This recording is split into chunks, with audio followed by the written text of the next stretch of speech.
Han pasado 40 años desde que se inició una de las reformas económicas más importantes del siglo XX. China era en 1978 un país atrasado, con poco desarrollo industrial y con 800 millones de campesinos pobres. Sin embargo, en diciembre de ese año, el líder Deng Xiaoping propuso una reforma económica que cambiaría el rumbo de la nación asiática. En menos de 4 décadas, China erradicó la pobreza extrema, sacando a más de 900 millones de personas de la pobreza absoluta, y ha logrado tasas de crecimiento económico superiores a las de las naciones occidentales. Ya hablamos en este canal sobre el desarrollo del gigante asiático, viendo las principales características de su modelo, pero el modelo de crecimiento chino es intrínsecamente inestable y pueden listarse varios factores: altos niveles de deuda interna, devaluación frecuente del yuan y una de las mayores burbujas inmobiliarias de la historia a punto de estallar. China hoy se encuentra a las puertas de una crisis que podría poner en jaque su modelo. No obstante, hay otra gran problemática que está enfrentando la economía china, que podría afectar su estabilidad en el largo plazo. Y estamos hablando del invierno demográfico.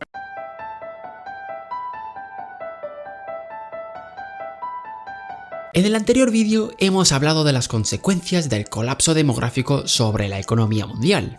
También en su día comentamos el caso de Japón, donde la demografía ha jugado un papel importante en su estancamiento. Ahora bien, ¿puede China acabar igual que Japón? ¿Pasar de ser una economía con grandes proyecciones de futuro a estar estancada? Pues de esto va a tratar el vídeo de hoy. Y lo primero que hay que comentar es que China ha estado peleando con la demografía desde hace ya muchos años. Cuando en 1949 se fundó la República Popular China, su población era de unos 500 millones de habitantes. En los años que siguieron, debido a la estabilidad social, el desarrollo de la producción, las mejoras de las condiciones sanitarias y también la escasa conciencia sobre la importancia del control del crecimiento demográfico, la población china aumentó rápidamente, hasta alcanzar en 1969 los 800 millones de individuos. Ante el serio problema que esto suponía, el gobierno comenzó en los años 70 a poner en práctica la planificación familiar con el fin de controlar el crecimiento de la población. Y seguramente muchos habéis oído de esta famosa medida china, la política de un solo hijo.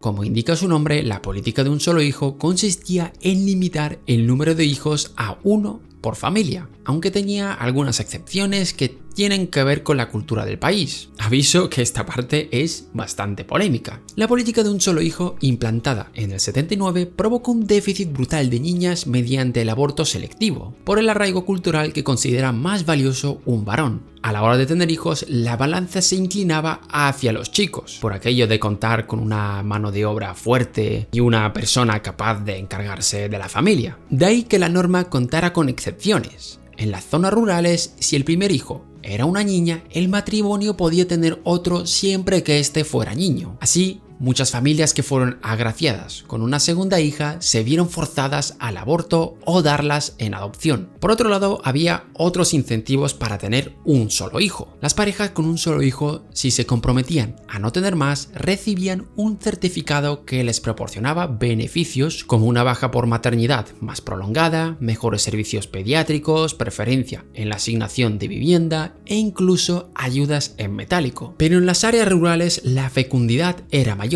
y el control se volvió más estricto mediante brigadas de personal sanitario femenino que presionan para que los solteros retrasen el matrimonio y que los recién casados esperen antes de tener un hijo. Todo esto generó una generación conformada por hijos únicos, un fenómeno singular en la sociedad china. El número de hijos únicos ha llegado a los 120 millones, de los cuales el 70% nacieron en ciudades. Ahora bien, esta política llegó a su fin en el 2016 y os pensaréis que con el fin de esta polémica medida, la natalidad se volvió a disparar. Pues amigos, ocurrió todo lo contrario.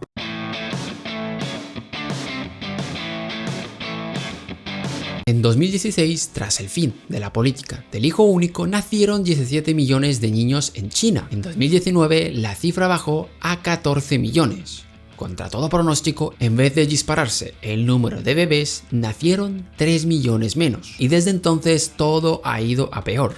En 2020 solo nacieron 12 millones de niños. Este envejecimiento está sucediendo antes de lo previsto y a un ritmo bastante elevado. Esto se refleja en la tasa de dependencia del país, lo que hablamos en el anterior vídeo de productores y consumidores. La tasa de dependencia mide la proporción de la población que no trabaja respecto a la que trabaja, y esta aumentó de un 34% en el 2011 a un 45% en el 2020, cifra que aún está lejos de otros países como Alemania, que se encuentra en un 55%, o Japón, donde casi llega a un 70%. Esto en la práctica significa que habría más gente que no trabaje y deba ser sustentada por personas que trabajen. Todo esto ha hecho disparar las alarmas dentro del gobierno central y ya han empezado a mover fichas en el asunto. En 2021 se introdujeron políticas que tenían como fin la reducción del coste de crianza de los hijos, como por ejemplo una reforma radical en el sistema educativo con el fin de reducir el coste de la educación, para que los padres no tengan que recurrir a clases privadas. También se han puesto topes en los precios en ciudades como Shenzhen, con el fin de reducir el coste de vida para las personas jóvenes y sacar esa idea de que la vida es demasiado cara para tener un hijo. Y por último, también se está planificando políticas para aumentar la edad de jubilación con el fin de que haya más personas en edad de trabajar. ¿Y serán efectivas estas medidas? Pues el tiempo dirá, pero la experiencia nos dice que toda política que intente fomentar la natalidad acaba fracasando. Esta sigue bajando en todos los países a un ritmo frenético.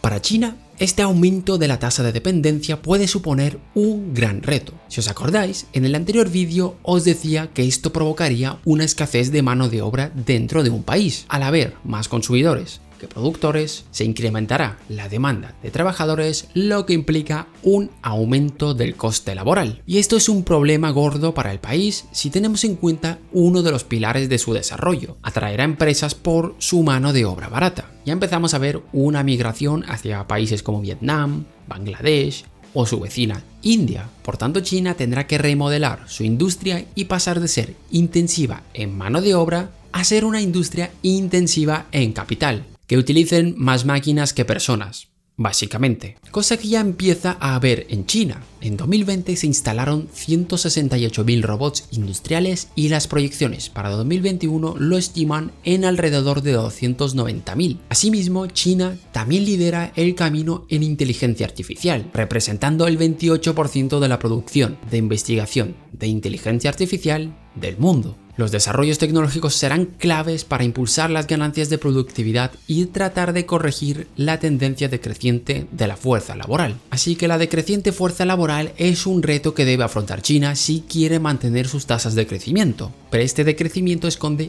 otra cosa, y es la gran migración que hay en el país. El movimiento masivo de la población se ha convertido en uno de los fenómenos más importantes para el desarrollo socioeconómico de China. Hay dos movimientos simultáneos: el de campo a la ciudad y el de la región central hacia la región oriental. El cambio en la distribución rural-urbana ha sido notable.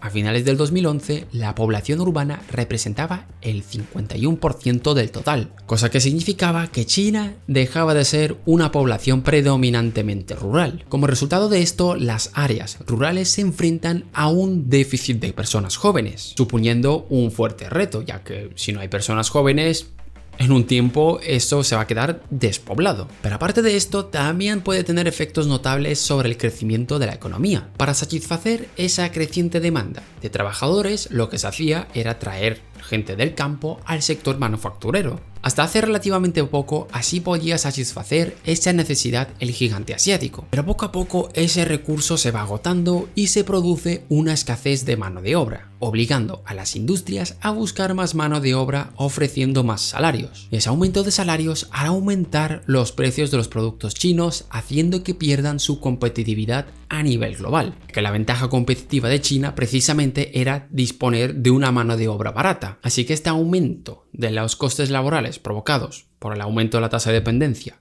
y la migración hacia ciudades puede poner en peligro el modelo productivo de China, frenando su crecimiento. Pero ahora vamos con otro de los efectos que puede tener el cambio demográfico, y es el incremento de las tasas de ahorro.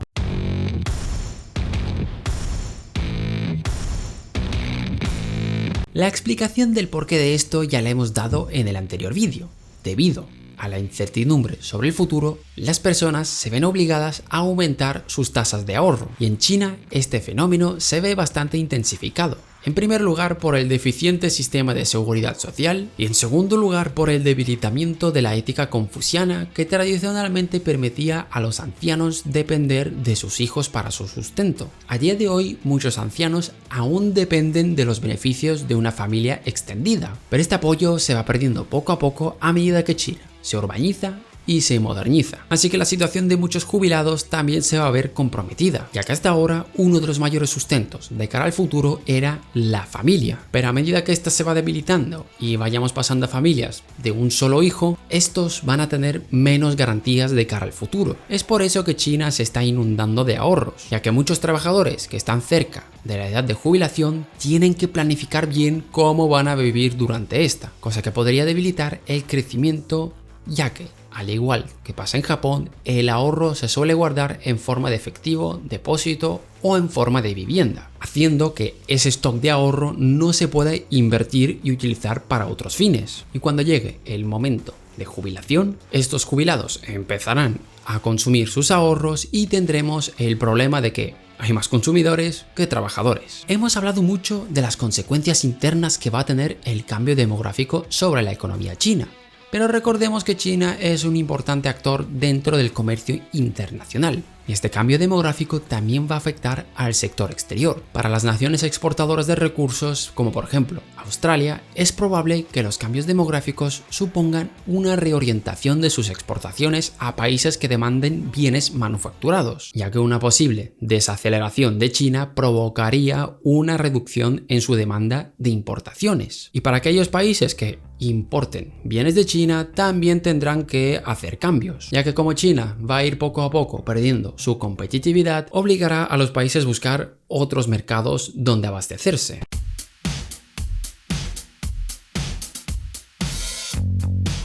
A pesar de los pronósticos de que este será el siglo chino, estas proyecciones poblacionales sugieren que la influencia del gigante asiático podría trasladarse a otros lugares, incluso a la vecina India, cuya población se espera que supere a China en la próxima década. Dada la disminución potencial de la inversión extranjera, el crecimiento económico de China tendrá que depender cada vez más de la asignación de ahorros internos a las inversiones más productivas, pero los mercados de capitales subdesarrollados son su mayor debilidad económica. Aunque los mercados laborales y de bienes de China ahora son menos restringidos que la de muchas economías desarrolladas, las reformas de sus mercados de capitales se ha retrasado. La mayor parte del capital en China sigue siendo asignado por el gobierno a través de bancos estatales. Como resultado, los bancos inundan a muchas grandes empresas favorecidas por el gobierno con fondos de inversión a pesar de los bajos rendimientos esperados, mientras que muchas pequeñas empresas pasan desapercibidas con excelentes rendimientos. China